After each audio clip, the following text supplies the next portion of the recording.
Hey guys, this is Brad with SR Team with your hot tip of the week, how to properly adjust your main closing loop. Alright guys, to properly adjust your main closing loop, the very first thing you need to do, make sure you check your container manufacturer's manual to see if they have any recommendations. Not only on what length your closing loop is, but what main size parachute you should have in there so that you can get your proper adjustment.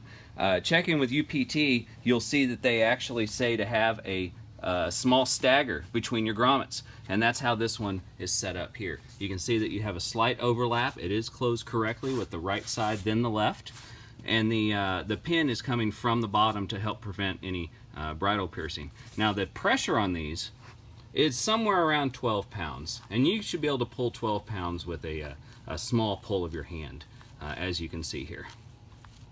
This was a good example of a properly adjusted main closing loop. Now if we move ourselves over to our right, the very first thing that you can see immediately is this grommet and closing loop that's exposed on the bottom. That's a telltale sign that there is a closing loop in there that's too long. You can also feel about how soft this container is as you're pushing on it. And then as you look up here, you can also see that this is even lighter than 12 pounds, or lighter than just a little hit could cause that to come out, which could cause you a premature deployment. Now I'm going to show you quickly the difference between the long closing loop in which you just saw and the size of the closing loop that gives a proper adjustment for this particular rig. As we move to our third rig, we showed the long adjustment. Now we're going to show one that's too short. I don't have it closed all the way. As I'm pulling on it, you can see that I'm really having to pull hard.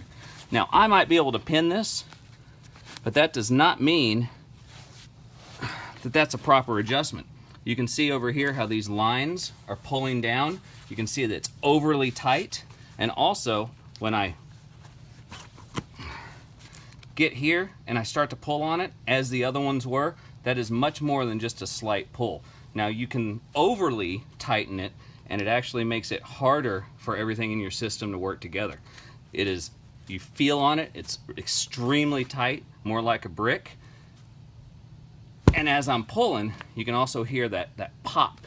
So make sure that you're following your container manufacturers and you get a nice 12-pound pull on your main pin. This was your hot tip of the week. All right guys, that was your hot tip of the week. Like us, tag us, share us. We'll see you next week.